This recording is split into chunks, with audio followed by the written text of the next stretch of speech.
দুধ চা আর পরোটা আমার অনেক পছন্দের একটা নাস্তা, মানে অনেক অনেক অনেক আমার এটা হলে আর কোনো কিচ্ছু, মানে যতই ভালো খাবার থাকুক না কেন আমার কোনো কিছু ভালো লাগে না। তো আম্মু সকালবেলা আর কি বানিয়ে দিয়ে গেলো, তো নাস্তা করে নিতেছিলাম, বাচ্চাদেরকে তো নাস্তা করাইছি। আম্মু এখানে তো কিছু মশলা রেডি করতেছিল, মানে রান্না বান্না করার জন্য। আম্মুর হাতের বলা যেতে পারে একটা স্পেশাল মশলা এটা, মানে সব তরকারিতে দিলে তরকারিটা আসলে অনেকটা ভালো লাগে, অনেকটা মজা লাগে।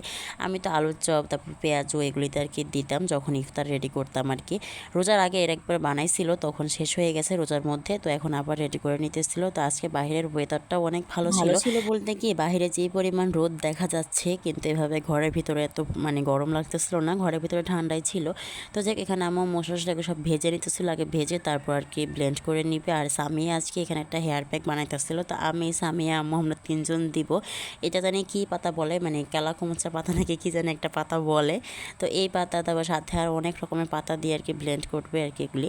তো আমার এখানে রান্না বান্নার জন্য সব কিছু রেডি করে নিতেছিল, পাবদা মাছগুলি কুটে নিবে, একটু আগে আর কি এগুলি নেওয়া হয়েছিল। তো এটা কুটে মানে পুরোটা তো রান্না করবে না, অর্ধেকটা রান্না করবে। আসলে আর ভিডিও করা হয় নাই, বাচ্চাদেরকে খাওয়াইছি, গোসল করাইছি, ঘুম পাড়াইছি, আমি একটু ঘুমাইছিলাম। তো এখন বিকালবেলা একটু ছাদে আসলাম, বাইরে যেতে একদমই ইচ্ছে করতেছিল না। তো ভাবলাম যে ওদেরকে নিয়ে একটু ছাদ থেকে ঘুরে আসি। আর এই যে আমার দুই টাক্কুকে নিয়ে আমি তো ঈদের দিনে ওদেরকে টাক্কু করে দিচ্ছি, মানে চুল একবারে ফেলে দিচ্ছি, কারণ গরমে ঘুমাতে পারে না। তাই আমার এই টাক্কু মার্কা কাঠগোলাপ গাছে অনেক দিন পর পাতা আসছে, অনেক দিন পর, প্রায় মনে হয় 2-3 মাস এটা এভাবে একটা পাতাও ছিল না, এখন ফাইনালি আর কি পাতা আসছে। আর এটা করম চা গাছে অনেকগুলো ফুল আসছে, দেখি এবার কেমন করম চা হয়। এর আগের বার তো মাশাল্লাহ অনেক করম চা হয়েছিল। আর জবা গাছে তো জবা পাতা নাই, কিন্তু ফুল ধরে আসছে, অনেক পাতা অনেক কম। তো ছাদে আসলে আসলে মনটা ভালো হয়ে যায়, এরকম গাছ টাছ এগুলি দেখলে। আমার তো মনে হয় গাছের দিকে কতক্ষণ তাকিয়ে থাকি আর ভিডিও করি, আমার কাছে গাছের ভিডিও করতে অনেক ভালো লাগে বেসিক্যালি। আমার কাছে বাহিরে যাওয়ার থেকে না, ছাদে মানে এসে গাছে পানি দেওয়া, গাছের দিকে তাকিয়ে থাকা, মানে গাছকে দেখা আমার কাছে অনেক ভালো লাগে। ছাদে সময় কাটাতে আমার বেশি ভালো লাগে। তো এই তো দুজনকে নিয়ে ছাদে আসছি। আর আমার 2 বাচ্চাকে চুল ফেলে দিচ্ছে একটাই কারণে, ওদের যাতে একটু ভালো ঘুম হয়। চুল থাকলে তো সুন্দর লাগে বাচ্চাদেরকে, বাট মানে চুল থাকার থেকে, সুন্দর লাগার থেকে ঘুমানোটা বাচ্চাদের বেশি জরুরি।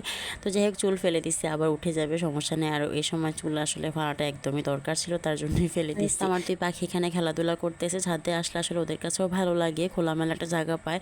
ছাদ থেকে আসার পর জান্নাত বলতেছিলাম আমি জুস খাবো, তাই ওদেরকে একটু জুস বানিয়ে দিলাম, দুজন আর কি খাবে। বড়জন যা করে, বড়জনের দেখা দেখে ছোটজনও তাই করে, বড়জন যা খাবে বড়জনের দেখা দেখে ছোটজনও তাই খাবে, মানে ওরা দুজন একজন আরেকজনকে সারাক্ষণই কপি করতে থাকে। তো এটাই হলো আর কি অবস্থা।